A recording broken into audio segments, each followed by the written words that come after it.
This is a Tesla Model 3, so let's talk about what I love and what I hate about this car. And disclaimer, this isn't my daily driver. This is actually my husband's car, but I do drive it occasionally.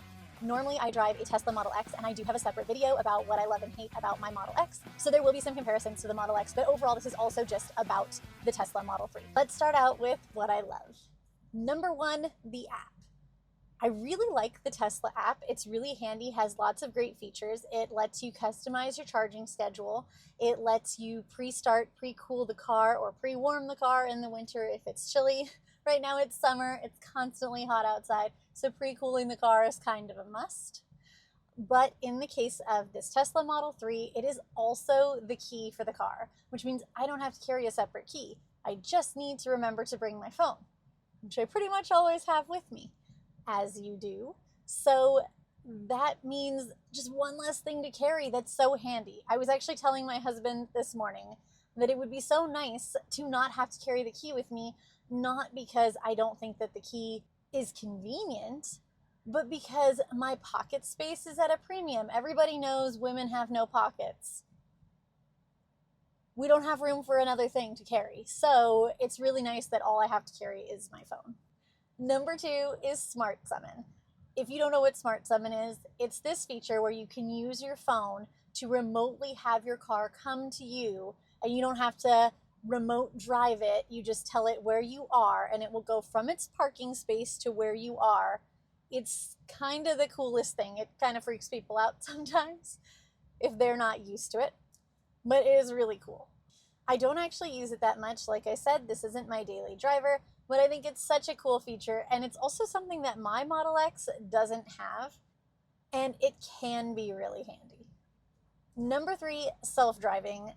Tesla has done a really good job with self-driving, in my opinion. So they have 3 modes: chill, standard, and hurry. I personally like hurry the best. It's not actually how I drive, but it's very on par with how my husband drives. So I don't know, I like it. Anyway, it does a good job of getting from point A to point B, whether you're on side streets or highways.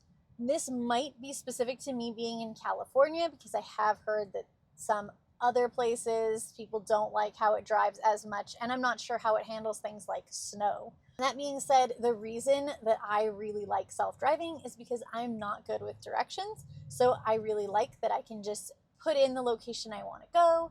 The car knows how to get there. It doesn't worry about taking the wrong off-ramp or making a wrong turn, turning too early. It knows where to go because it's just programmed with the map. So I like that it just takes the pressure off of me to need to know where I'm going, and takes away that worry about getting lost. Number four, self-parking.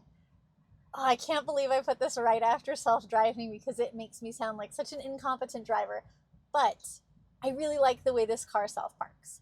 So you just drive slowly near parking spaces, and it automatically senses them and gives you the option of parking in that space. Then you select the space and put your car into reverse, and it does the parking for you. The reason I like this so much is I'm not very good at parallel parking. When I drop my daughter off at school, almost all of the parking spaces require some degree of parallel parking. And what I don't like about me doing it is sometimes I misjudge the size of the space. Sometimes I misjudge where I needed to start turning one way or the other. It just takes longer when I'm doing it. And sometimes I have to just go and find a different space that works better for me. So the car being able to identify the spaces, that means it's going to fit. And then it actually just parks into the space perfectly. And again, takes all that pressure off of me. I know this is such a first world problem, but I really like the way this car handles self-parking. This is so much better than my Tesla Model X, which is a Raven generation, and just for whatever reason didn't do a great job of self-parking. It's really slow and doesn't recognize spaces a lot. So I really prefer that specifically to this Model 3. Number five is the amount of storage space. This car is a 4-door sedan, and there's plenty of seating room, but what's a bigger deal to me is that there's lots of trunk space, and then there's also the separate frunk, which is really handy. You can just carry a lot of stuff. You can carry more stuff than you could in a regular sedan, in my opinion. We can fit our stroller in the trunk of this car. We can also fit, if we're going somewhere, we can fit our luggage. My husband fits all of his stuff that he needs to take to work. It's actually just a ton of storage space. I really like that because there's no engine in the front of the car, you just get that whole extra space to use for storage. It's really handy. It's also totally separate from the rest of the car. So if you have a thing about not liking food smells, or if you have like dirty gym clothes and you just want to keep those smells out of your car, you can put it in the front and you don't have to smell it for your whole ride home. Number 6, no more gas stations. I also said this in my Model X video, but I love that I don't have to go to the gas station anymore. I just plug in at home and I'm able to charge. We recently got a faster charger at home, and it's able to keep both of our cars topped up if we just switch off who's charging overnight, which is really handy because my husband actually has a pretty long commute and he doesn't have to stop at charging stations. Even if you do have to stop at a charging station, this car charges really efficiently at any supercharger, and at the non-superchargers, it does okay. It'll take longer to charge than it would to fill with gas, but we just don't really have to go to charging stations. Because this isn't my daily driver, I've never really had to take it to a supercharger. My husband has, but mostly on extremely long drives, like when he's going away for a drill weekend with the military. Okay, now let's talk about what I hate. Number 1, the doors. And it's not what you're thinking. I actually just don't like how easy it is to find the manual override. There is a little handle in the door that is the manual override, and if you use this too often, it can mess up the doors. It's very handy if for some reason you run out of battery or your car won't start, then you can still open the door and get out. So for that reason, it's good. But the way you're actually supposed to open the door, as long as the car is working as expected, is with a little button on the handle. And you push the button and you push the door out. And for whatever reason, when we are driving, certain people, like my mom and my mother-in-law, they cannot figure this out, and they always go for the handle first. So it's just not good because it's not great for the doors. And actually, my mother-in-law sometimes struggles to get out at all, and then one of us has to go and help her get out of the door. Number 2, the doors, part 2.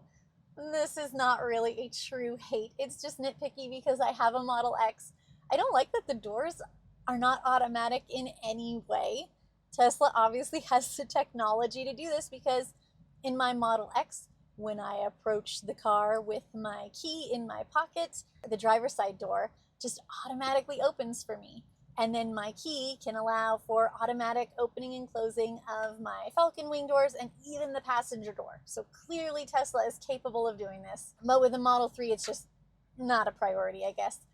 But it would be nice if you could automatically open or close the doors for kind of the exact reason I just said in my previous point, which was that sometimes some people struggle to open the doors on this car. Number 3 is that there is no CarPlay. And you could get around this by using premium connectivity, but you have to pay extra every month. Editor Michelle here. I was going to go on about what I dislike about premium connectivity, but I think I did plenty of that in my last video. So if you're interested in it, please check out my video on my Tesla Model X. I've also gotten some comments since filming about how you can get around some of these issues using a cell phone personal hotspot. I'm still kind of testing to see if that'll be a workaround that works for me. And so hopefully I'll be able to give you an update in a future video. Okay, back to the video. Number 4 is essentially that this is not a Model X. It just doesn't have the space I need. So I don't like that I can't fit 3 car seats back there. There are 3 seats, but it won't fit 3 car seats. That's obviously just true of a sedan, which is why my daily driver is not a sedan. But it would be nice if you had 3 seats and you could put 3 car seats in them so you could take a family of 5 somewhere. Additionally, because this is just a regular 4-door sedan, the doors open out, so if you're parked really close to another car, you're just out of luck for getting your kids in. You actually can use the summon feature to back out of the space, get your kids in, and then get in and drive away, which is pretty cool, but could be dangerous if you're not in a safe area for doing something like that. Also, specific to this car versus my specific Model X is that this car has a lower battery capacity, so you just have to stop and charge more frequently. If you're going on longer drives, again, it's fine for like a daily commuter, but when my husband is going long distance for drill, he needs to stop and charge frequently. So actually, the last time we just swapped cars, which is when I found out that I couldn't put 3 car seats in the back of this car and had to borrow a regular SUV from my parents. So that's it. Honestly, I don't really hate anything about it. For the most part, it's a great car. It doesn't really work well for our family car, but it works great for commuting to work. If that's more or less all you're going to do, this is a great car, and it will take some of the stress out of just doing those long drives and finding parking if those are things you're worried about. So I personally think this is a great car. I would absolutely have this car if I didn't have to ferry around my children every single day and they don't fit in the car. If you guys found this video interesting or helpful, please consider subscribing and please leave me a like and a comment. Thanks.